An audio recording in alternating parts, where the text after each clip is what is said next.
sit on your throne of power and glory and dispense wisdom and blessings to your people.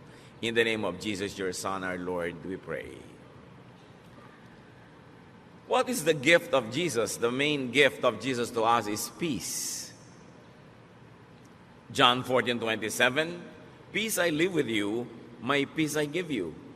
I do not give to you as the world gives. Do not let your hearts be troubled, and do not be afraid. Ang centerpiece po ng mga katuruan ng Panginoong Jesus tungkol sa kapayapaan. If you're going to analyze a major theme of the Lord's messages, it's about peace. Kaya siya nagpagaling ng mga may sakit, kaya siya nagpalaya sa mga masasamang espiritu, kaya siya nagtuturo ng lahat ng magagandang asal ay para sa ating kapayapaan. He wants us to have a heart that is untroubled, unafraid, unruffled. But how can this happen? When the Lord was born, angels came down to earth and sang glorious songs. Luke 2:13-15.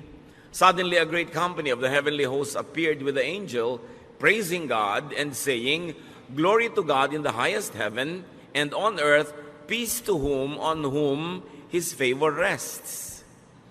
Isang uri ng kapayapaan ang ibinibigay ng Diyos Ama sa langit sa pamamagitan ng Panginoong Jesus. But this peace is not for the whole world, not for everyone, but for select individuals. The gift of peace is sufficient for all, but not efficient for just anyone. Ito ay kasya sa lahat ng tao, pero hindi nagiging epektibo sa lahat.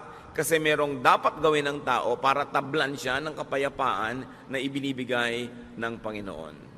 And the way of Jesus to peace is to accept yourself and others. Gusto natin magkaroon ng kapayapaan na yan, gusto nating matahimik ang buhay, pero paano ba yun nangyayari? Dapat matutunan nating tanggapin ang ating mga sarili at ang ating kapwa. First, discover your wholeness and that of others. Isang malaking kasinungalingan, kulang ka, mali-mali ka, giba-giba ka, sira-sira ka. It's a lie when people are raised up to think that they are missing so many things in themselves, that they are damaged, and that they are nothing but a wreck. Genesis 1:27, so God created humans to be like Himself. He made men and women. So men are complete, women are complete, people are complete. They're whole, buo, hindi kulang. Essentially, hindi kailangang bawasan o dagdagan kasi napakaganda ng pagkakalikha ng Diyos sa tao. In spite of the much talked about imperfection, in spite of the sins we commit, we are wonderfully made. The foundation of the way we were created, the very foundation and frame of our being is wonderful. Psalm 139:14, I praise you because I am fearfully and wonderfully made. Your works are wonderful. I know that full well. So pinupuri daw nitong mga awit ang Diyos sapagkat ang pagkakalikha sa tao ay sobrang maganda, kahanga-hanga. At lahat ng ginagawa ng Diyos ay kahanga-hanga. There are two troubles, and we'll call them now troubles A and B. Trouble A is about us. It's about me. Trouble A comes when we consider ourselves incomplete. Nagsisimula ang gulo pagka ang trato mo sa sarili mo ay kay kulang. Trouble comes when we reject and do not accept ourselves. Yan ang malaking gulo. Pagka hindi mo matanggap ang sarili mo, tinatanggihan mo, tinatatwa, pinapalayas mo ang iyong sarili. When you deny and reject your genes, your looks, your unique giftedness and talents and circumstance and reality, trouble begins. Pero laging ganyan ay tinuturo sa atin ng lipunan, maging ng relihiyon. Kulang ka, mali ka, marumi ka, sira-sira ka, giba-giba ka. While up to a point that might be true because of sin, but the very foundation and frame of the human being as created by God is wonderful. Trouble comes when we forcefully change ourselves to suit misapplied standards and oppressive expectations. When you're always made to conform.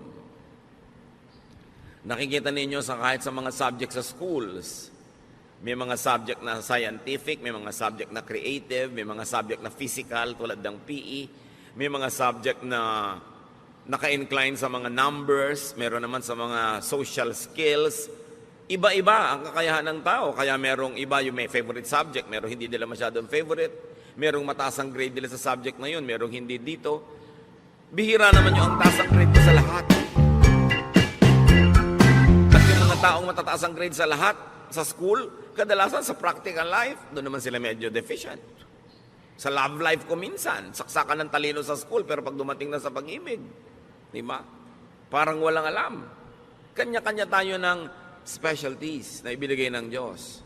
At hindi mo dapat sinusukat ang sarili mo sa specialty ng iba. Hindi mo dapat kinukumpara ang sarili mo dahil lagi ka lang magiging kulang.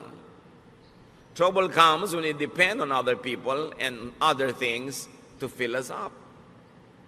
Pag laging kulang ka ang iyong pagtingin sa buhay, ang mangyayari ngayon, sasandal ka at aasa ka lagi sa mga bagay at sa mga tao para ka laging maging kumpleto. At pagka lagi na ikaw ay naniwala na kulang ka talaga, wala kang kwenta, hindi ka karapat-dapat, what will you do all your life? To strive to be liked, to be accepted, to be praised, to be admired, to find your value in how other people measure you. Sa simula pa lang, it's headed for disaster. Kung nagsisimula ka pa lamang sa buhay mo, nang iniisip mo na agad, kailangan mo ng ganito, kailangan mo ng ganon, kailangan mo umasa kay kuya, kay ganito, kay ate. Dahil kulang at kulang ka, ano mangyayari? Lagi kang naiinggit, lagi kang maninibugo, lagi kang kulang. Sabi nga ni Shakespeare, desiring this man's art or that man's scope, with what I most enjoy, contented least. Lagi mong hinahangad yung talento ng iba, galing ng iba, yaman ng iba, at hindi mo makita yung mabuti tungkol sa iyong sarili. So ang lagi mo na lamang hinihingi sa mga tao, come into my life, change me, complete me, fill me, make me whole. At yan ang fantasy ng romance. When a girl is made to feel that she is nothing but a missing rib that has to be found. When a man is always to be made to feel that he has a missing rib that he has to find to complete him. As we have always emphasized, union in marriage makes you one with somebody in a partnership. But even before that partnership, even you don't have that partnership, you are one, you are whole, you are not one half. Yan ang fantasy ng romance and sometimes yan din ang fantasy ng religion. No? Nakalahati ka lang. No, nilikha ng Diyos ang tao buo. Kahit si Adan nilikha niyang buo. Sabi lang ni Lord, it's not good that he's alone. Bigyan ng kasama para mag-enjoy. Pero isa siyang taong buo. Hindi niya kailangang umasa sa ibang tao para sa kanyang pagiging buo. Anong nagiging bunga pagka tayo ay laging umaasa sa iba? Dependence. And dependence brings about addiction. Kaya yung mga taong emotionally weak, mai-in-love sa isang tao, siyempre sa simula maganda yung pag-iibigan, pero kahit yung minahal niya naging monster na, naging halimaw, inaabuso na siya, kinakawawa, binubugbog, hindi siya makaalis. Kasi addict na siya. Kailangan ko ang tao to feel me, para niya ako pasayahin. Kailangan ko siya lagi. At pag lagi mong kailangan ng tao, what does it lead to? Possessiveness. And of course, possessiveness is caused by jealousy. Or it brings about further jealousy. Kaya yung mga taong sobrang kailangan ng kapwa, tao seloso. Huwag kang tumingin sa kanya. Huwag kang makikipag-usap doon. Sa akin lang, sa akin lang. Kasi pag nawala ka sa buhay ko, hindi ako mabubuhay. Isang malaking kasinungalingan. Pinanganak nga, wala yung taong yan eh. At kung yung kinahuhumalingan mo ngayon, na-meet mo nung 18 ka o 24, anong ginawa mo bago mo siya na-meet? Hindi ka buhay? Buhay ka nun. Mabubuhay ka before a romance, without a romance, or after a romance. Huwag kayo masyadong nagpapaulol sa mga fantasy ng mga Valentine's cards. No? Kaya ka nagiging dependent sa tao. And when you're always jealous, you become fearful. And because this person, no matter what he does or she does, cannot really give you what you want, because what you want does not exist. It's a fantasy. You will always have frustration. Kaya ang saya-saya nitong bride, blushing bride, marching down the aisle para ikasal. After 3 months, nagngangal-ngal na. Hindi niya maibigay sa akin ang aking pangangailangan. Yun, ang tingin mo sa tao mo, taga-fill sa iyong pangangailangan. Di ba? Magngangal-ngal ka sa harap ng lahat. Dahil hindi na-fill ang iyong expectation. It leads to a fruitless and endless search. And it leads to a symbolic hell or evil spirits in your life. Trouble B is about the other person. Remember yung trouble A, kulang ako, punuin mo ako, kailangan kita. Trouble B naman comes when we consider others, especially people close to us, as incomplete and substandard. Daddy, kulang ka. Husband, kulang ka. Kailangang punuin kita. Wala kang utak. Ako ang may utak. Ilalagay ko yung isip ko sa loob ng utak mo. Diba? Wala kang diskarte. Ako meron. Hindi ka marunong. Ako meron. Ito ang lagi natin ginagawa sa mga partner. Ginagawa ng parents sa mga anak. Anak, hindi mo alam kung anong bagay sa'yo. Huwag kang mag-aral niyang arts. Walang pera dyan. Pity. No? Yung marunong pa yung magulang doon sa anak kung ano yung gusto ng anak. No? Lagi natin sabihin, akong nakakaalam niyan, hindi ikaw. Ang mga sons and daughters, marunong pa rin sila sa magulang nila. Dapat ganitong palakad ng bahay natin, ganitong palakad ng ating mga pamumuhay. Mga kapatid na hindi magkasundo. No? Dahil dapat ganito ka, kamukha kita. Mga magkakaibigan. Huwag mong kainin yan. Ang kakainin natin, yung gusto ko ang tama. Kulang ka, ako puno, pupunang kita. Another lie. Kasi kung puno ka, puno rin yung kapwa mo. Trouble becomes when we reject them or accept them only partially. Mahal mo lang yung anak mo kung kamukha mo. Mahal mo lang yung anak mo kung yung mga talent niya, gusto mo, pag iba na yung talent niya, ayaw mo na siya. So hahanap ka na ibang anak na paborito na kamukha mo. Trouble be comes when we fill other people with ourselves. Hindi dapat ganyan ang kulay na isinusuot mo. Dapat ganito. Hindi dapat ganito. Dapat yung standard ko. Now, when we are raising children, that's all right to set standards. Kasi blanco sila, walang kaalam-alam.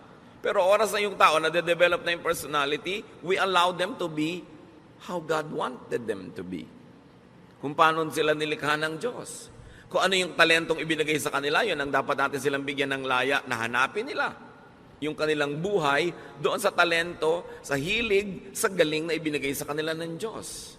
Trouble becomes when we force them to change to suit our taste. And all of this, major issues happen between husband and wife. Ang pag-aasawa ay isang walang patakarang pagtanggap. Hindi siya isang reformatory institution na iibahin kita. Babaguhin ka ng aking pag-ibig. Sa teleserye lang yon, walang nagbabago. So kung hindi mo gusto yung buong-buong tao, wag mong pakasalan, inaasahan mong mababago mo. Ngayon kung nagbago siya dahil siya ay naging sumusunod rin sa Diyos, nagkusa, bonus. Pero hindi mo kayang baguhin ang isang tao. Yung let me change you, let me fill you, let me refit you to fit my fantasy. You know what's wrong with that? There will be domination. Dodominahin mo ang iyong kapwa. Because for you naman na egg, there should be conquest. Therefore, there will be colonization. You colonize the other person's brain with your thoughts. Gusto mo mag-isip siya tulad mo. Gusto mo thoughtful siya sa ganitong bagay. Hindi niya kakalimutan ng ganitong bagay. Hindi siya maalalahanin. Although it's not an excuse, pero generally speaking, di ba, mas mahilig yung mga babaeng makaalala ng mga anniversary, mga birthday, pati sa iksi na mga relasyon ngayon, monthsary na lang Kasi baka hindi na makaabot ng anniversary na isang taon. Weeksary, no? Baka mamaya may hoursary pa. So, mas particular talaga yung mga babaeng maalalahanin. Lagi na lang gusto maalala yan ni husband. Although, mag-effort naman yung mga husband maalala. Pero dapat mong tanggapin na iba ako, iba siya. Maalalahanin ako siya, hindi. Pero may iba siyang katangian. Pag gusto mong baguhin ang kapwa mo para maging kamukha mo, kamutin lahat ang kati mo sa buhay, kung saan siya makati, di ba gagamitin mo lang siya, hindi mo siya tinatanggap bilang tao. And this is the problem in marriage. Because the moment you try to dominate another person, natural instincts will surface. There will be resistance, rejection. There will even be subversion. Laging gustong-gusto mo, ganito siyang oras umuwi. Laging ginagabihan, talaga lang to subvert you para hindi ka makapanaig. Idine-defend kasi nung tao yung kanyang sariling pagkatao. There will be defense. And sometimes there will even be offense. Therefore, warfare. Hell again, evil spirits plaguing your life. What is the way of Jesus to peace? Accept yourself. Great peace follows when we accept ourselves. It does not mean that we will not improve ourselves. It does not mean that we will allow ourselves and tolerate ourselves to be sinful and to be wrong and to be substandard. But you begin everything by accepting yourself. We become more comfortable with ourselves in relation to others. Kasi buo ako, buo siya. Dapat ganun yung dynamics ng relasyon. Hindi yung kulang ako, punuin mo ko. Or kulang ka, pupunuin kita. No. Pareho kayong puno. We become more comfortable with ourselves when we are alone. Isa yan talaga sa mga pinakamalulubhang sakit ng maraming Pilipino. Hindi kaya mag-isa. Hindi makakain mag-isa, hindi makalakad mag-isa, hindi maka-enjoy mag-isa. We dread aloneness. And we become like clinging vines. And when you become like a clinging vine, you will choke people around you. Yung lagi kailangan nandito ka, nandito ka, nandito ka. Paano ka mga tao active, may mga gagawin, may mga hinahabol na mga pangarap, kailangan lagi silang nakapaligid sa'yo para magkaroon ka ng kahulugan. Kailangan maging komportable ka sa sarili mo kahit ka mag-isa. There are times may mga kasama ka, enjoy, but you must also enjoy aloneness. Kasi kung talagang gusto ng Lord na lagi kang may kasama, dapat nilikha kang may mga kakambal, yung kabit-kabit kayo. Yung hindi kayo nagkakahiwa-hiwalay. Di ba pag may pinapanganak pang ang kambal, ino-operahan pa natin para magkahiwalay? Dahil mahirap yung may kakambal. Ngayon, kung may kakambal ka emotionally, hindi ka na inom ng masarap na inumin kung hindi mo kasalo sa iisang straw ang kung sino man. Di ba, miserable ka nun. At gagawin mo rin yung taong miserable dahil lagi mo siyang hahanapin, nandiyan ka, nandiyan ka, nandiyan ka, kasi iinom na ako. Kailangan matuto rin tayo ng healthful aloneness. But when you cannot accept your own self to be your own companion, how can you be a companion to others? Kailangan yun ang sanayin natin. Walang mga tao ngayon, I will enjoy this alone. Kasi yung paghahanap ng kasama ko minsan ng malaking kapahamakan, kahit sino na lang tuloy na pwedeng sumama, isasama, para huwag lang mag-isa. Self-acceptance is the foundation of self-love and self-appreciation. Hindi yan masama. Anong sabi ng Panginoong Hesus sa Mark 12:31? Love others as much as you love yourself. No other commandment is more important than this. So we are not being forbidden to love ourselves, but we are only being reminded, yes, love yourself, and in the same way, love others also. Huwag yung love yourself lang and forget others.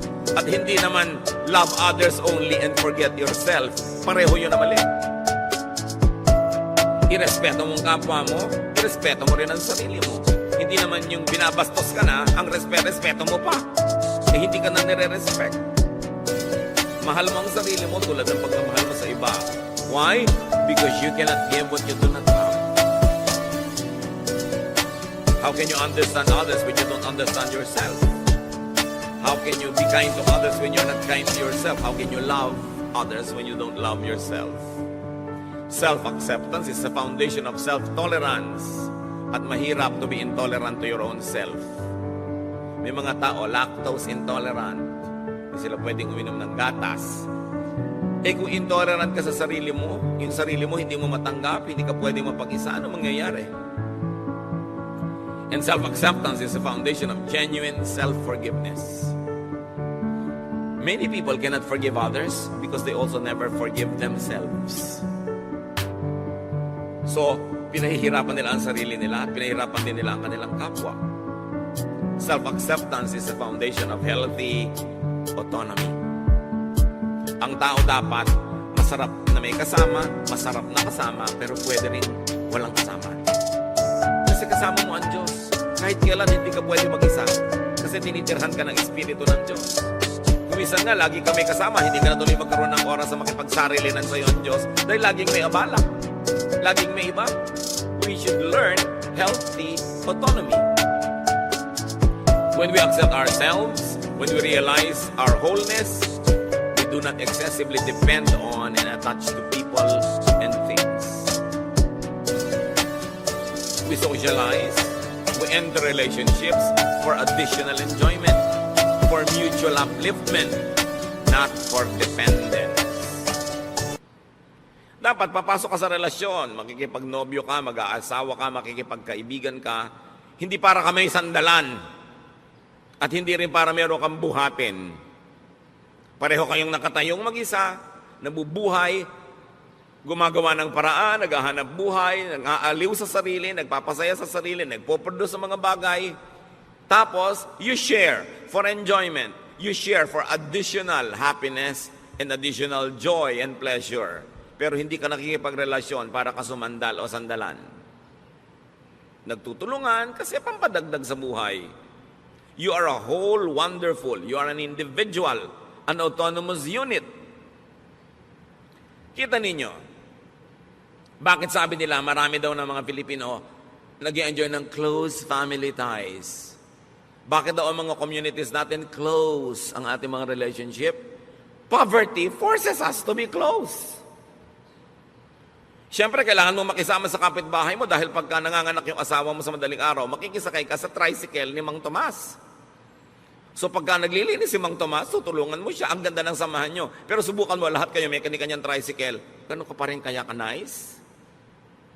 Nakikisama ka sa neighbor mo, nagpapadala ka ng ulam pag nagluto ka, para pag nagluto din siya, mapadalang ka. Pero kung lahat kayo bumabaha sa pagkain sa inyong mga kusina, will you still be that close? Close sa mga magkakamag-anak, magmano ka sa tiya, mangupo ka. Kasi makikitira ka sa kanya pag nag-aral ka ng college. Pero kung may kanya-kanya kayong bahay, ganun pa rin kaya ka nice?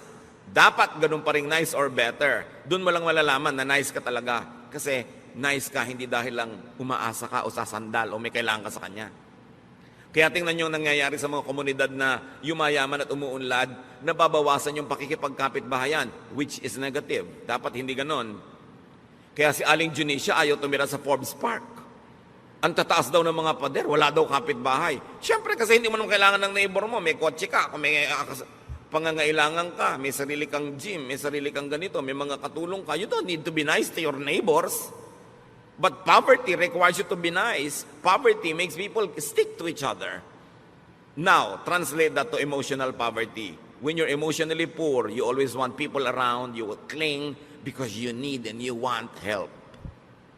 Kaya dapat mapayaman mo yung sarili mo emotionally to the point na, I don't need you to live, but I want you to be around because I have a lot of love to give to you and because you are nice and I enjoy your presence. Pero hindi dahil hindi ko po maiwan ang asawa ko kasi wala po akong hanap buhay. So kung meron ka pala, iniwan mo na matagal na, no?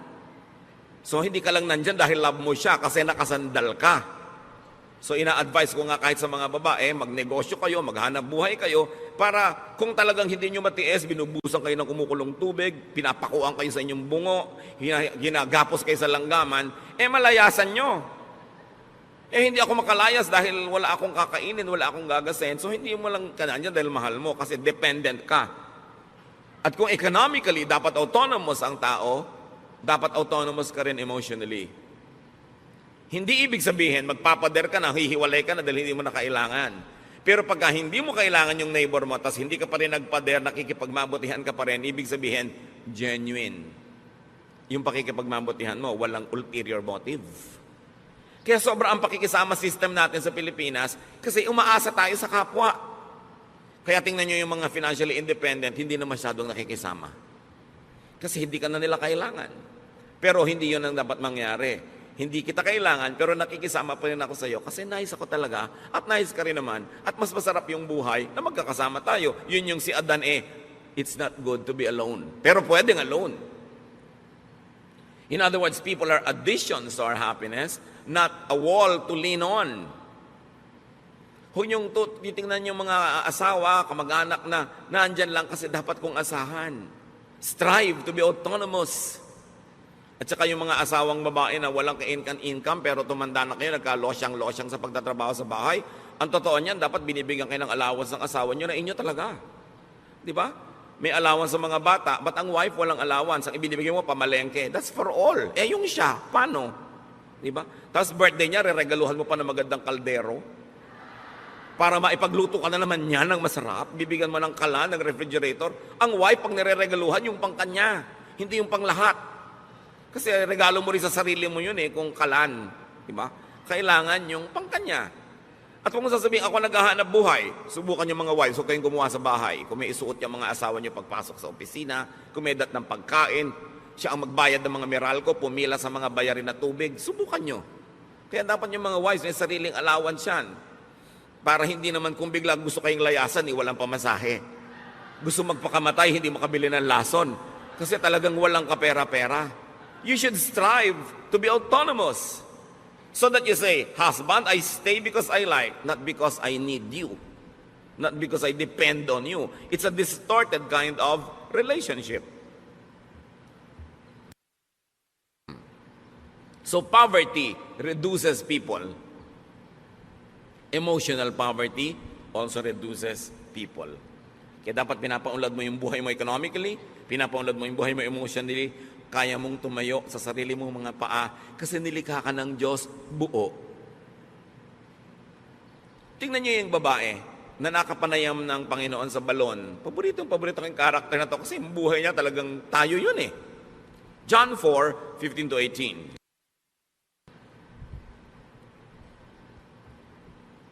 Matapos makausap ng Panginoon ng babaeng ito, sinabi ni Lord, alam mo, kung hihingi ka lang sa akin ng living water, bibigay ko sa iyo, hindi ka na mauuhaw pa. The woman said to him, Sir, give me this living water so that I won't get thirsty and have to keep coming here to draw water. He told her, go, call your husband and come back. I have no husband. She replied, Jesus said to her, you are right when you say you have no husband. The fact is, you have had 5 husbands, and the man you now have is not your husband. What you have said is quite true. Bakit inungkat ng Panginoon yung tungkol dito sa mga lalaki sa buhay ng babaeng ito? Kasi sabi ng babae, bigyan niyo po ako ng living water. Yung hindi na ako mauuhaw uli. I want this living water so I won't have to be thirsty again. So the Lord had to tell her what she did not need. The point Jesus was making, the woman had been deceived into believing that she was incomplete and that she needed men to complete her. Sabi niya, gusto mo maging complete? O, tanggalin muna natin yung mga abala sa utak mo. Tawagin mo yung asawa mo. Yung wala pa ako asawa. Tama ka. Kasi yung 5 lalaki nagdana sa buhay mo, hindi mo mga asawa. At yung lalaki niya yung nasa buhay mo, hindi mo rin asawa. Bakit ang dami mong lalaki sa buhay? Kasi akala mo, hindi ka mabubuhay nang walang lalaki. Kaya nakaka-anim ka na. 30 years from now, siguro magiging 4 na po na yan. Hanggang kaya siguro ng naturalesa mo, dadami pa yun ang dadami hanggang magkalasog-lasog ka na. Tapos mamamatay ka na lang, hindi mo pa nakita yung hinahanap mo. Kasi akala mo, makikita mo sa romance. Sabi niya, ang tunay na kailangan mo, nasa kalooban mo lang, kailangan mo ma-rediscover dahil yung tubig na yun nasa loob mo, bukal. Tanggalin mo yung bara para bumalong, lumabas yung tubig, at hindi ka na mauuhaw kahit kailan. Huwag kang umigib kung kani-kaninong balon, sumalok kung saan sa ang ilog, kasi lagi ka lang mauuhaw. Because you think that you need people to fill you, it leads to addiction, and it becomes hell. Iba-iba lang tayo ng mga addiction. Yung iba ang addiction nila, bag. Umaapaw na yung bahay nila, wala ka na matulugan sa dami ng bag ni Mrs. Hindi na sila makapamili ng masarap na pagkain dahil puro bag. Kung pwede lang sanang isigang, iihaw, ilagay ang mga bag na yan. Busog pati kapitbahay. Iba-iba lang. Si Mr. naman kuminsan ng addiction, kung barel o belt o pomada, no? Kung ano man yun. Kanya-kanya tayo ng mga addiction. There's a sense of incompleteness. An addiction to things and to props and to money. Luke 12:15, then he said to them, watch out, be on your guard against all kinds of greed. Life does not consist in an abundance of possessions. Kaya alam niyo, ang buhay buhay, hindi yan pinupuno ng mga ari-arian.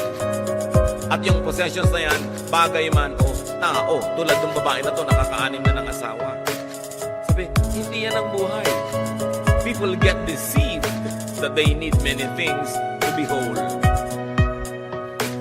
Kaya may mga kolektor, kolekta ng kolekta ng kolekta. Pag tumanda naman, hindi malaman kung ano ipapamana. Kaya kailangan branded signature accessories. Kailangan expensive bag and shoes. Estudyante, wala pang trabaho. Ang gusto pa yung cellphone, yung ang mahal-mahal. Yung may lumalabas na bread toaster. Anak, wala ka pang kita. Ang yabang-yabang mo na. Tapos yung kayabangan mo, mga estudyante rin tulad mong wala rin kita. Ba't mo kailangan yan? Para kasikat? Marami mga tao, kailangan naman nila bahay. Kailangan ganda-gandang bahay. Napunta na sa bahay lahat ang kinita. Wala nang pinuntahang iba. O kotse. O kuminsan naman, hindi ka masaya sa height mo, talaga naman kahit na madapa ka na, high heels. Kulang pa yung heels dun sa takong, kailangan lagyan pa na mag-heels sa toes, kaya talaga nakatungtong ka na halos sa isang hollow blocks.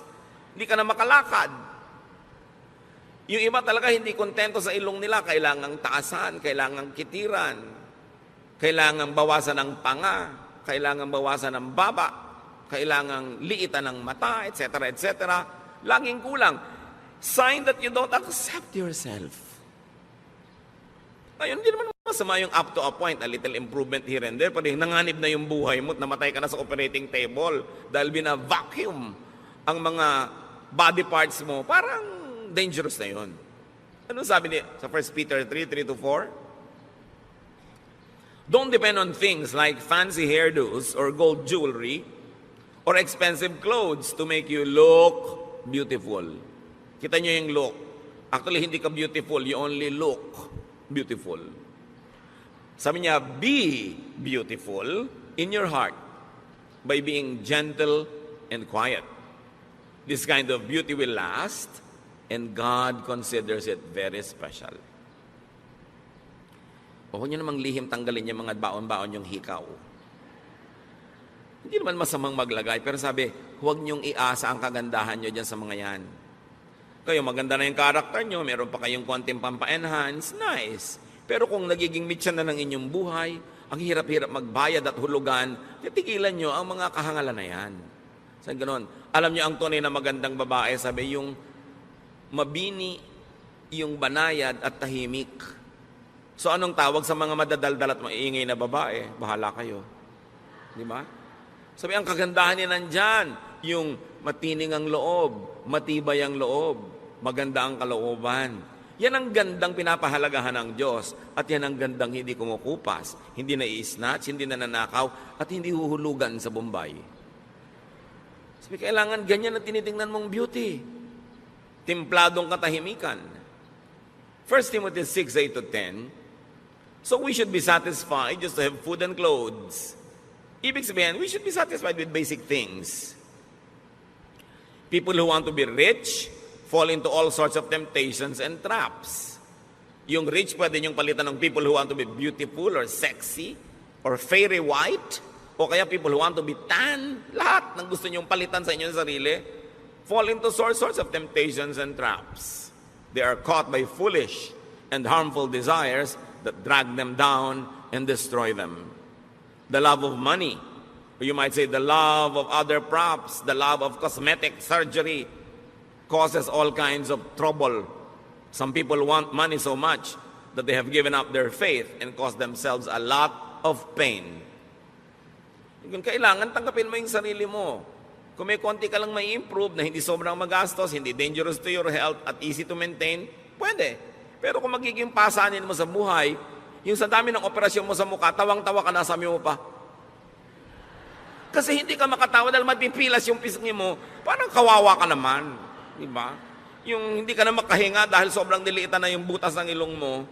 Dati isang hinga mo lang, kahit 1 week na oxygen, nasa lungs mo na. Ngayon, hirap na hirap kang suminghap. Para ka ng bisugo na tinanggal sa tubig. Ang hirap naman nun. Diba? So dapat yung easy to maintain. Kung yung kung ano pinaglalalagay mo sa loob ng katawan mo, tapos pagka lumilindo, lumilipat-lipat kung saan-saan, nakakaiba-iba korte ng katawan mo. Tapos, wala namang maawa sa'yo. Ang totoo, halos walang maawa, although kawawa. Kasi alam niyo yung iba kung dinaawa, inggit. Kasi naglagay ka, nadaig mo sila kahit sandali lang, kaya ikikriticize ka. Kung gumanda ka naman bigla na gano'n, pag-uusapan ka, hindi naman ganyan ang itsura niya. Tingnan mo yung litrato niya noong high school. Yung, ilalagay pa sa Facebook, yung litrato mo talaga noong high school. Bistong-bisto ka na parang airport tarmac talaga yung ilong mo noon. So, maawa sa sarili. You know? Do not make and do not allow people to think that they are incomplete and that they need you to be whole. So una, huwag mong papaniwalain ang sarili mo na kulang at kailangan mong iba para to be whole. Yung iba sobrang pinapamiserable na yung mga unmarried people, akala nila ang complete lang yung married. Paano yung unmarried? Kabyak? Kaputol? Kaya yung kabyak, dinedefine natin yung sa kasal, kabyak ng partnership. Hindi siya isang kabyak na tao. Buong tao siya, may asawa siya o wala. Pero sumasali siya sa isang partnership kung saan siya nagiging kabyak ng partnership na yon, which is God glorifying and which to most people is suited and nice. But not for all. So pagka pinressure nyo ang inyong sarili, mga kapatid, na laging punuin kayong sarili nyo dahil sa sinasabi ng mundo, sinasabi ng advertising, sinasabi ng mga kung sino-sino, this will pressure and tire you.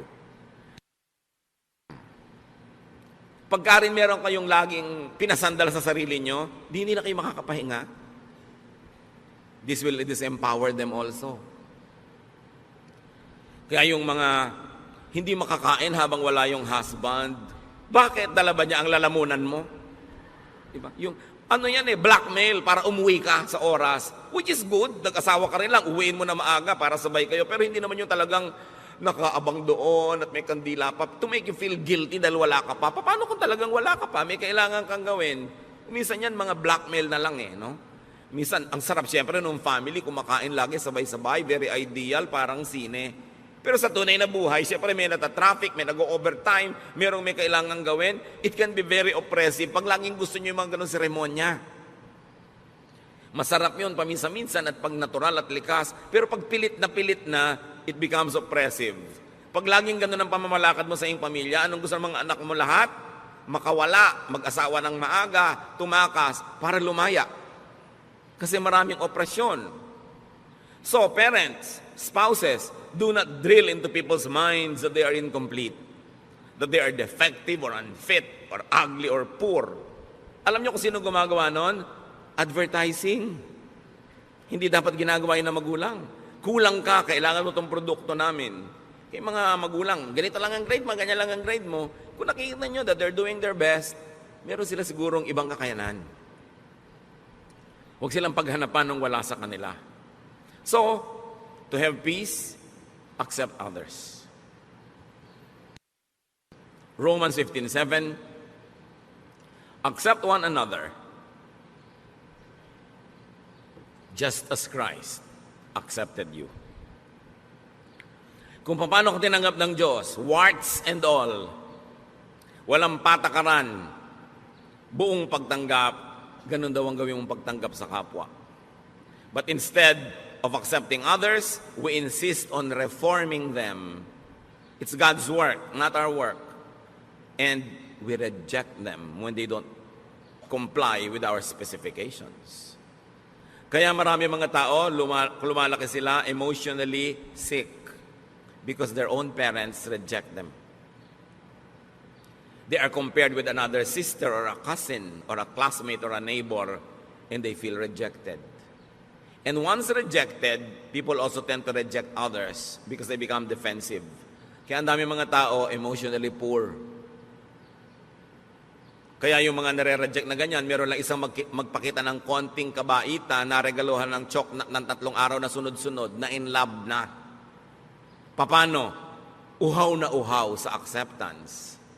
Bakit yung maraming mga anak nahuhumaling sa mga kabarkada? Because they are accepted. Madalas naman kasi yung basis ng acceptance nila, mali, no? Kahit ano na lang, mas baliw ka nga, mas accepted ka, mas sikat ka. That's a wrong kind of acceptance. But nevertheless, what does it tell us? Our kids want to be accepted. Kaya ayaw umuwi. Gabi na, kung pwede na lamang na bukas na umuwi. At pag liwanag, gusto na lumipad at mawala. Maybe they don't feel accepted at home. Kasi gusto mo may anak ka na maiparada sa community, maipagyabang. Hindi mo tanggapin, mahalin, linangin yung anak mo kung ano man siya. 1 Corinthians 7:7, sabi ni Paul, I wish that all men were as I am, but each man has his own gift from God. One has this gift, another has that. Sabi niya, kung ako lang masusunod, gusto ko lahat kayo katulad ko Pero, di naman pwede yun. Bawat isa, may kani-kanyang tinanggap sa Diyos na kakayanan. At kung ang Diyos sa kanyang karunungan ay piniling ibigay sa iyo kakayanan A, therefore, wala sa iyo yung kakayanan B, sa iba naman yun ibibigay. Pero pag hinahanap mo yung B kay A, ang gulo ng mundo. The tendency is for us to want to make all others conform to our mold. Kaya marami mga asawa, iniiwan ng asawa nila kasi hindi nila tinatanggap yung asawa nila kung ano man yung asawa nila. Laging gusto nila maiba. Ganun siya Accept individual and personal differences. At kung hindi ka masaya sa talent ng anak mo, ng asawa mo, ng kapatid mo, accept the other ableness. Lahat ng tao may abilidad, may ability. Kailangan lang tanggapin mo kung ano yung kanya. Huwag mong pilitin na yung anak mong ayaw mag-dentistry ay maging dentist tulad mo. Nagmana siya siguro sa ibang lolo, sa dinami-dami ng lolo at lola sa inyong genetic pool, hindi naman laging sa'yo lang kukuha yan. Romans 14:1, accept him whose faith is weak without passing judgment on disputable matters. Here, sabi, accept religious differences. Accept spiritual differences. Not everybody is as mature as you. Not everybody has the same tendencies to apply a biblical verse the same way as you do. Sabi dito sa Romans 14:1, tanggapin niyo yung pagkakaiba-iba maging sa inyong spiritualidad. Hindi pwedeng uniform. Kasi iba-iba nga ang tao, iba-iba ang fingerprint. Romans 12:10, love each other and honor others more than you do yourself. So, find, accept, celebrate, and honor the true, the good, and the beautiful, so to speak, in every person. Bakit hahanapin mo yung iba, yung wala? I-emphasize mo yung napapangitan ka, may maganda sa kanya. Acceptance of others is the foundation of love, of appreciation, tolerance, and even genuine forgiveness. And here we go to the heart of the matter. Yung iba nagtatanong, bakit po nag-forgive na ako pero may pain pa? Bakit nagpatawad na ako pero may hapdi, may kirot? You have not forgiven. Probably you have only stopped being hostile. You have stopped the war. Probably you went into a ceasefire, but you have not really forgiven. That's why there's still the pain. You are able to truly forgive only when you truly know and understand and accept the person. Yung hindi, sige, pinapatawad na kita, pero sa mo, siguro nasigawan niya ako kasi gutom siya noon. Kasi mataas ang blood sugar niya. Kasi may monthly period siya. O kasi luka-luka siya. Di ba? Kasi may lahi sila noon. Kasi genetically, ganito sila. Nung naintindihan mo siya, doon mo ka ngayon huhugot ng pagpapatawad. Pero pag hindi mo naintindihan at hindi mo tinanggap ang kalagayan niya, ceremonial lang yung patawad mo. It's only a cessation of hostilities. It is only a declaration of a ceasefire. But forgiveness, real forgiveness, has no more anger. Well, you can be cautious. Hindi naman ibig sabihin you forgave, you forgot to be cautious na. You might want to avoid being the victim again because you're cautious, but no ill feelings. Siguro iiwasan mo na maulit o mabigyan siya ng chance ulitin yon, pero wala ka ng hapdi kasi naunawa. Kaya maraming magulang, kahit ang tingin ng mga ibang tao sa anak nila kriminal, mahal pa rin nila. Hindi, ang bait-bait ng anak ko. Kasi pinapanganak pa lang yon, pinaglilihi pa lang, tinanggap na talaga nung ina ko yung buong-buong pagkatao ng anak. Kaya pagka halimbawa, ang sungit-sungit ng anak, kasi alam niyo nung bata, nahulog yan sa duyan. Nahulog lang, naging ganyan. Galing sa 7th floor. Okay. So, naintindihan ko yung anak ko. So, intindihin nyo. Kaya hindi halos maubos ang pagpapatawad ng magulang sa anak kasi iniintindi. Kasi tinatanggap. So, kung may papatawarin kayo, huwag lang sabihin, sige, papatawarin na kita, tama na, tigil na. Unawain niyo yung buong dahilan kung ba't niya nagawa yung nagawa niya. At pag naunawa nyo yun, baka maawa pa kayo, mamahalin nyo pa. Ganun ang pagpapatawad ng Diyos. Dahil kilala tayo ng Diyos, alam niyo yung genetic makeup natin, alam niyo yung emotional and chemical situation ng buhay natin the moment that we run short of God's glory. That's why God understands, God forgives, and God loves. Kaya ang sabi, as God forgives you, you forgive one another. Para hindi yung nagpatawad ka kunwari, pero may dala ka pa rin dito, nakabaon. Pagka nakante, pagka na-provoke, lumalabas uli. Kasi hindi nang unawa. That is why many people forgive yet remain angry. There is no acceptance of the other person. Therefore, no forgiveness. Therefore, no peace. Ang tunay na pagpapatawad nangyayari lang pagka tinanggap mo at doon ka lang nagkakaroon ng tunay na kapayapaan. How does that happen? How to get on the Jesus way of peace through acceptance of self and others. Now, this teaching is not easy to understand or follow. It takes a new mindset to appreciate and obey this. Hindi ka makakapagpatawad, hindi ka makakatanggap ng kapwa hanggang hindi mo iniiba ang korte ng iyong utak. So how do you get God's peace? Through acceptance of yourself and others. Change your mind. It happens in the mind. Change the way you think. Change your principles and lifestyle. Romans 12:2, let God change the way you think. Then you will know how to do everything that is good and pleasing to Him. You want to be able to forgive? Change the way you think about the person. Change the way you think about yourself. Change the way you think about what proper is and what it is not. Change the way you think about your expectations. Accept the person as you would accept yourself. Then you will begin to understand and you will have the power to forgive because it comes from deep understanding. Anong reaction ng mga tao noon kay Jesus sa kanya mga turo na to? Pinoy, tinuturo niya, love your enemy, feed your enemy, forgive.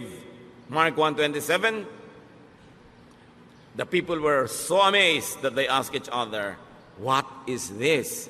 A new teaching and with authority. Ya, iba to kakaiba. Libong taon na yung relihiyon nila, hindi naman sila natahimik. Kaya sabi niya, iba to. May kapangyarihan ang kanyang mga sinasabi. It's a new way of thinking. That's why it's a New Testament. That's why it's a new covenant.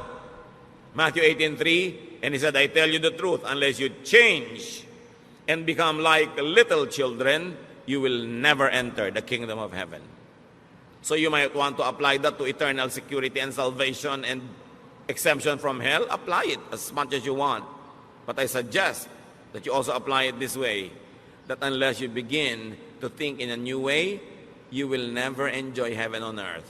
You will never have paradise. You will never have peace. If you insisted on thinking the old way, you can never have the peace that Jesus wants you, because it is a new arrangement, a new idea that requires a new mindset. To have heaven, peace, contentment, rest, one has to be a child again. One has to restart from the beginning. One has to be reprogrammed. In a manner of speaking, one has to be born again. To rediscover, revive, and nourish God's reign in his or her heart. Kailangan madiscover mo uli yung sarili mo na, oo nga pala, doon sa kaloob-looban ko, ako'y isang buong tao. Nilikha sa wangis ng Diyos. Na ang Espiritu ng Diyos ay nananahan sa akin. Ba't kailangan kong humanap ng pag-ibig, ng pagmamahal, ng kasiyahan sa iba? Kailangan munang pumasok ako sa loob ko. I must travel into me, discover what God has placed there, nourish it, and let it sustain me. And when I'm already overflowing with love and kindness and goodness, because I've already known and accepted myself, and I know God is in me, then I will socialize with people, I will relate with people, because in that case, I will be full of kindness, not just full of wicked expectations. That I am full, and the other person is full, and I respect his fullness, and we're together to have a better life, because together we can make a beautiful world. But I will not intrude into and colonize this world to make it beautiful in my terms. Pagka ganun ang iyong asal, people will love to have you around. And you will love to be around people. So change your mind unto peace and restfulness. Matthew 11:28-30. Sabi ni Lord, "Come to me, all of you who are weary and burdened, and I'll give you rest." Pagod na kayo? Pagod na ang puso nyo? Pagod na kayo magalit? Pagod na kayo magsikap magpatawad? Pagod na kayo na matahimik ang buhay nyo? Pagod na kayo sa paghahanap ng mga pangarap nyong pag naabot nyo ay biglang naglalahong parang bula? You're tired of chasing rainbows? You're tired of repairing all the broken toys in your life which never get fixed? Come to me. I'll give you rest. Learn from me. For I am gentle and humble in heart, and you will find rest for your souls. So you don't learn from others. Don't learn from other isms and ideas and philosophies. Learn from me, for my yoke is easy and my burden is light. So paano malalaman kung galing kay Jesus? Magaan. Hindi mahirap sa loob. Kahit hirap yung katawan mo sa pagsunod, hindi hirap ang loob mo. Magaan. The kingdom of God is restful, easy, and light. So peace, restfulness equals heaven on earth. And it is in accepting yourself and others. Habang hindi mo tinatanggap ang anak mo, asawa mo, magulang mo, kapatid mo, lagi kayo magtutunggali. Lagi kayo magko-contest. Mag-uunahan kayo kung sinong masusunod, kung sinong mananalo, kung sinong mananaig. Stressful yan. Hindi ganyan ang buhay. When you accept yourself, you relax. You become less demanding and suffocating. And you become nicer and more open, more accepting. And when you accept others, you also relax. You become less intrusive, less judgmental and demanding. You become more forgiving. And they too relax. Everybody relaxes, masaya ang buhay. Deep and real forgiveness comes from unconditional acceptance and understanding. Change your mind, and this can happen. Kaya kami problema sa asawa mo, may iniisip ka, hindi yun ang natutupad. May iniisip din siya, hindi yun ang natutupad. So ba't di nyo nalang palitan ang iniisip nyo? Kasi hindi nyo naman kayang palitan yung asawa nyo. Hindi nyo naman kayang palitan ang pagkatao niya. Palitan nyo na lang yung iniisip nyo, hindi sasaya kayo. Kaya ang sabi ng anghel, peace on whom God's favor rests. Kaya sinabi natin kanina, peace is not for everyone. Peace is not for the whole world. Well, it is efficient for all, or sufficient for all rather. It is efficient only for those who would appropriate it. Those who would accept it and live by it. Ang kapayapaan ay hindi para sa lahat.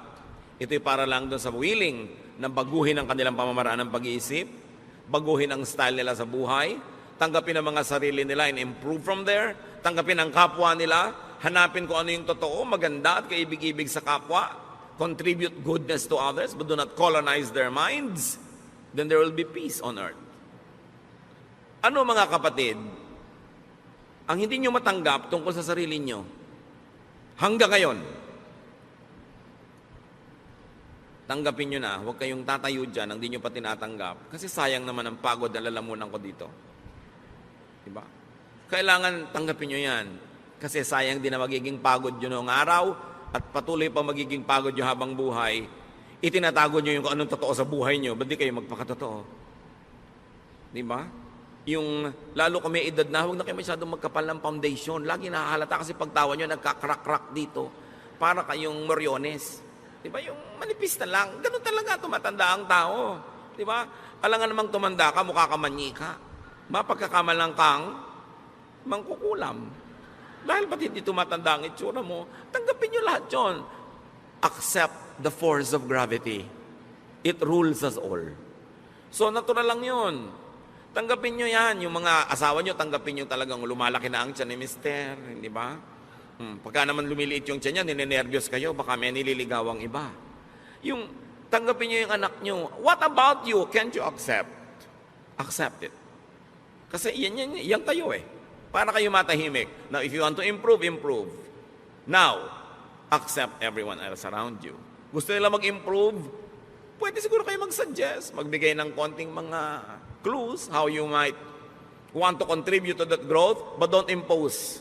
Huwag niyong pilitin. Bigyan niyo siya ng space niya, ng time niya, para hindi kayo layasan at layuan. Kasi ang tendency ng tao, pag kinocolonize natin yung brain nila, gusto nilang lumayo. Kaya maraming maaga nag-aasawa, walang kamalay-malay yung magulang, gusto lang pala talang takasan ng anak nila. Hindi lang maamin. Kasi nadodomina, napipilipit sila, yung nawawalan sila ng pagkatao, ginagawa sila mga manika, ginagawa sila mga puppet. Kailangan palayain mo ang kapwa mo. Kahit mo siya pakain, kahit mo siya dependent. Dahil lahat naman tayo, pakain lang ng Diyos. No? Talagang lahat naman ng mabubuting bagay sa Diyos din ang gagaling. So, dapat I volunteer to accept you. Hindi yung you must accept me. Baligtad yun, ha? Yung pagtanggap sa kapwa, bino-volunteer mo yun, but you don't demand to be accepted.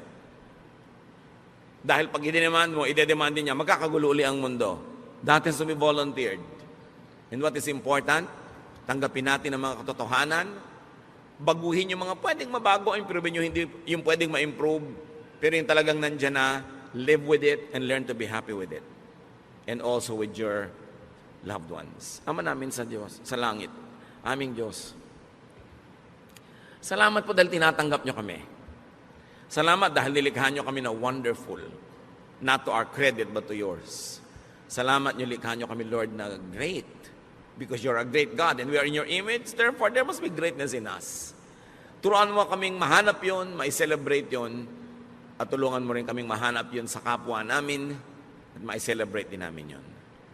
Magbulay-bulay tayo mga kapatid sa mga personal application na ating mga pinag-aralan. At sa ilang sandali, take your time. Pag-isipan, ano nga bang mga dapat ko talagang tanggapin? At yung mga pwede kong baguhin para baguhin, di mabago. Don't demand others to change. Pray for them, inspire them, and they should change on their own as God enables them. Enables them. Enables them. Enables them. Enables them. Enables them.